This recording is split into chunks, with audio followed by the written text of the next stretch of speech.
दोस्तों, 2021 में जब अमेरिका ने अफगानिस्तान को अचानक छोड़ दिया, तो उसने एक बड़ा ऑपरेशन चलाया, जिसका नाम रखा गया ऑपरेशन अलाइज वेलकम। अब ये था क्या? असल में पिछले 20 सालों के दौरान अफगानिस्तान में हजारों अफगान नागरिक थे, जो अमेरिकी फोर्सेस के साथ किसी न किसी रूप में जुड़े हुए थे। कोई इंटरप्रेटर था, कोई गाइड, कोई ड्राइवर, कोई कॉन्ट्रैक्टर। मतलब 2 दशक में एक बड़ा इकोसिस्टम बन गया था। तालिबान की वापसी के बाद इन लोगों की जान खतरे में थी। लोगों को डर था कि ऐसा ना हो कि तालिबान इनको अमेरिका का सहयोगी मानकर टारगेट करे। इसलिए अमेरिका ने लगभग 75,000 अफगानों को अपनी धरती पर शिफ्ट किया।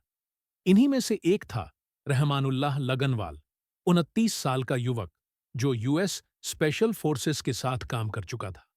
अमेरिका पहुंचने के बाद उसने एकदम नॉर्मल जिंदगी जी। अमेज़न जैसी कंपनी में जॉब, कोई क्रिमिनल रिकॉर्ड नहीं, कोई परेशानी नहीं। लेकिन अचानक एक दिन खबर आती है कि यही युवक हथियार उठाता है और 2 नेशनल गार्ड्स पर फायरिंग कर देता है। यह घटना व्हाइट हाउस के पास होती है और मामला एकदम गर्म हो जाता है। डोनाल्ड ट्रंप खुलकर सामने आते हैं। टीवी पर बोलते हैं कि अफगानिस्तान से अब कोई भी अंदर नहीं आएगा। हम इमिग्रेशन रोकते हैं। हम जांच करेंगे। जैसा कि ट्रंप की बयानों वाली शैली है, धमकी, चेतावनी, बड़ा एक्शन, सब कुछ। अब दोस्तों, यहां से कहानी दिलचस्प होती है। मैं जो कहने जा रहा हूं, वो मेरी खुद की एनालिसिस है। कोई दावा नहीं कि यह 100% सच है, लेकिन कई चीजें एक साथ जुड़ी हुई दिखती हैं। और अनुभव कहता है कि जब बहुत सारी कड़ियाओं अपने आप जुड़ने लगें, तो मामला सामान्य नहीं होता। मेरी गट फीलिंग कहती है कि यह शायद एक फॉल्स फ्लैग ऑपरेशन हो सकता है। क्यों? सुनिए। एक तालिबान का इतिहास बताता है कि उन्होंने कभी बाहर जाकर हमला करने की पॉलिसी नहीं रखी। अल-कायदा या आईएसआईएस जैसी सोच नहीं। ना गजवा ए हिंद जैसी बातें, ना अमेरिका पर हमला करने की धमकी। उनकी सबसे बड़ी और लगभग एकमात्र मांग हमेशा यही रही, हमारे देश में मत दखल दो, तुम हमारे मामलों में मत पड़ो, हम तुम्हारे मामलों में नहीं पड़ेंगे। उनकी फाइट पूरी तरह अफगानिस्तान के अंदर तक सीमित रही है। तो अचानक एक अफगान शरणार्थी, जो 3 साल से अमेरिका में शांत जीवन जी रहा था, वो व्हाइट हाउस के पास जाकर 2 सैनिकों पर गोलियां चला देता है। लॉजिक फिट नहीं बैठता। दो पाकिस्तान का हाल का व्यवहार बहुत कुछ बताता है। पिछले कुछ महीनों में पाकिस्तान ने अफगानिस्तान में 2 से 3 बार एयर स्ट्राइक की। दूरंद लाइन पर तनाव बढ़ गया। साथ ही पाकिस्तान अफगानों को लाखों की संख्या में देश से निकाल रहा है। सोशल मीडिया पर एक ही नैरेटिव बार बार पुश किया जा रहा है, अफगान खतरा है, अमेरिका में भी हमला किया, इसलिए हमने इन्हें निकाला। मतलब पाकिस्तान को इस घटना से नैरेटिव बिल्डिंग का फायदा मिल सकता है। तीन अमेरिका, खासकर ट्रंप को भी इससे एक हैंडल मिल जाता है। ट्रंप अंदरूनी राजनीति में प्रेशर में है। कोर्ट केस चल रहे हैं। कई शहरों ने फेडरल फोर्सेस भेजने से मना कर दिया है। उन्हें एक ऐसा मुद्दा चाहिए था जिससे वह नेशनल सिक्योरिटी के नाम पर फिर से कंट्रोल ले सके, और ये घटना वही देती है। व्हाइट हाउस पर अफगान ने फायरिंग की। ये लाइन अपने आप में बहुत बड़ी है। अब ट्रंप ने इसका इस्तेमाल करते हुए नेशनल गार्ड तैनात कराया, इमिग्रेशन रोकने की धमकी दी, और मैं सख्त कदम उठाऊंगा नैरेटिव को फिर जिंदा कर दिया। चार पाकिस्तान और अमेरिका दोनों को फायदा मिलता दिख रहा है। ऐसी घटनाएं बनाई नहीं जाती, लेकिन अक्सर इस्तेमाल की जाती हैं। और यहां दोनों देशों को फायदा दिख रहा है। पाकिस्तान के लिए अफगानों के खिलाफ नैरेटिव मजबूत स्ट्राइक को जस्टिफाई करना आसान, कोई अफगान भरोसे लायक नहीं जैसा माहौल बनाना अमेरिका ट्रंप के लिए। इमिग्रेशन पर कड़ा स्टैंड, नेशनल सिक्योरिटी की एड पॉलिटिकल पॉइंट्स, 5 इमरान खान की मौत की अफवाहें भी इसी नैरेटिव का हिस्सा लगती हैं। सोशल मीडिया पर खान हैज बीन किल्ड जैसा ट्रेंड चलाया गया, जबकि मेनस्ट्रीम मीडिया ने कुछ भी कंफर्म नहीं किया।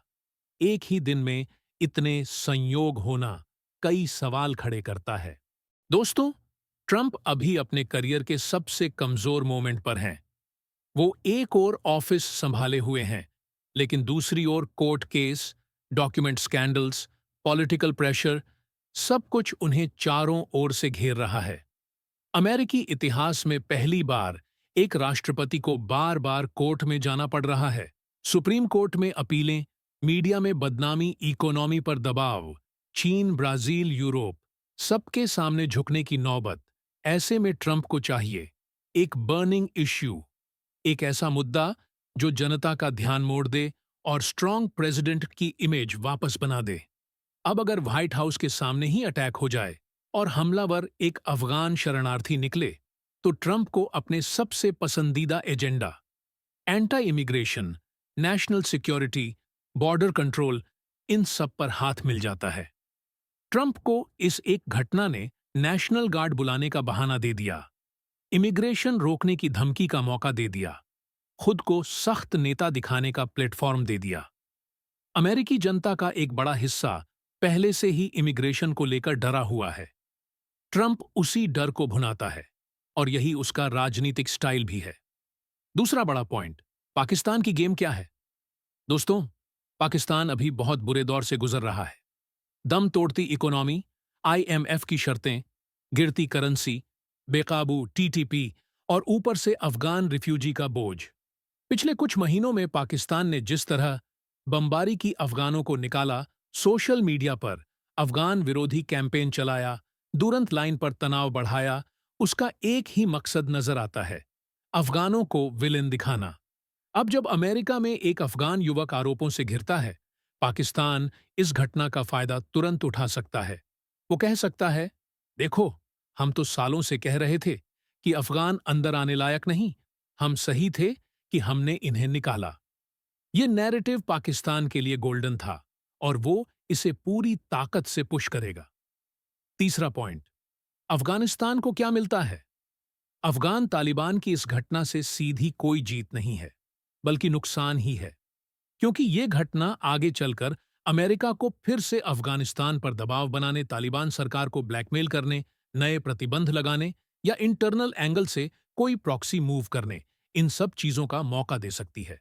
तालिबान लगातार कह रहा है, हमें अकेला छोड़ दो, और ये घटना उस मांग के बिल्कुल उलट हवा देती है। चौथा बड़ा एंगल, टीटीपी और पाकिस्तान के बीच का रिश्ता। अब दोस्तों, इस पूरी कहानी में एक बात सबसे ज्यादा चुभती है। टीटीपी 2007 से पाकिस्तान पर हमला कर रहा है।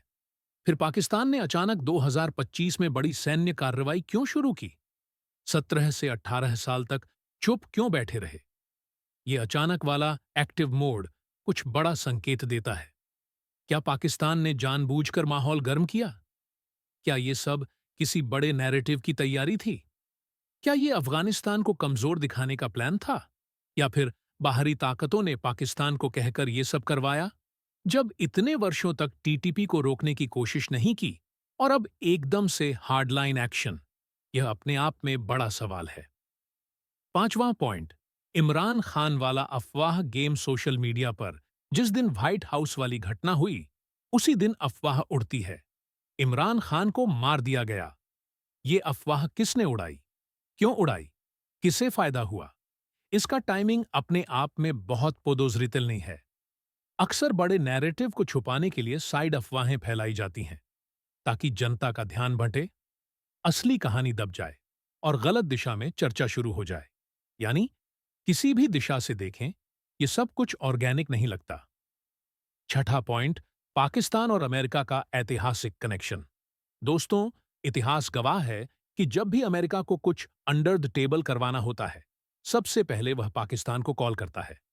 सीआईए आईएसआई रिश्ते हमेशा से गहरे रहे हैं। अफगान जिहाद हो, वॉर ऑन टेरर हो, ड्रोन प्रोग्राम हो, सब में पाकिस्तान शामिल रहा है। अगर ट्रंप को एक ऐसा ऑपरेशन चाहिए था जिसमें दोष अफगानों पर जाए, अमेरिका को नैरेटिव मिले, पाकिस्तान को जस्टिफिकेशन मिले और रीजन डिस्टेबलाइज हो सके, तो सही पार्टनर कौन है? ये सवाल खुद जवाब दे देता है। और अब असली बात, सबके पीछे छिपी बड़ी कहानी क्या है? मेरे हिसाब से इस घटना के पीछे तीन सबसे बड़े उद्देश्यों में से एक जरूर होगा। एक, अफगानिस्तान को इंटरनेशनल लेवल पर कमजोर और खतरनाक दिखाना, ताकि उसकी सरकार को मान्यता न मिले। 2. ट्रंप को घरेलू राजनीति में बड़ा मुद्दा देना ताकि वह स्ट्रॉन्ग लीडर वाली इमेज दोबारा बनाए। 3. पाकिस्तान को अपनी अफगान विरोधी पॉलिसी को जस्टिफाई करने में मदद मिलना ताकि वह अफगानों को बाहर निकालने का कारण ठोस दिखा सके। पार्ट 2 का निष्कर्ष। दोस्तों, यह अकेली घटना नहीं है। ये एक सेटअप लगता है, या कम से कम एक डिजाइन्ड नैरेटिव जिसकी तैयारी कई महीनों से की जा रही थी। पाकिस्तान के हमले, अफगानों का निष्कासन, इमरान खान की अफवाहें, व्हाइट हाउस के सामने हमला, ट्रंप की इमिग्रेशन वाली रणनीति, टीटीपी का अचानक हॉट टॉपिक बनना, यह सब कुछ रैंडम नहीं है। ये पीसेस एक ही पजल की तरफ इशारा कर रहे हैं। आज की बड़ी खबरों का ये पूरा अपडेट यहीं खत्म होता है। उम्मीद है आपको आज की रिपोर्ट पसंद आई होगी और आपने हर खबर को अच्छे से समझा होगा।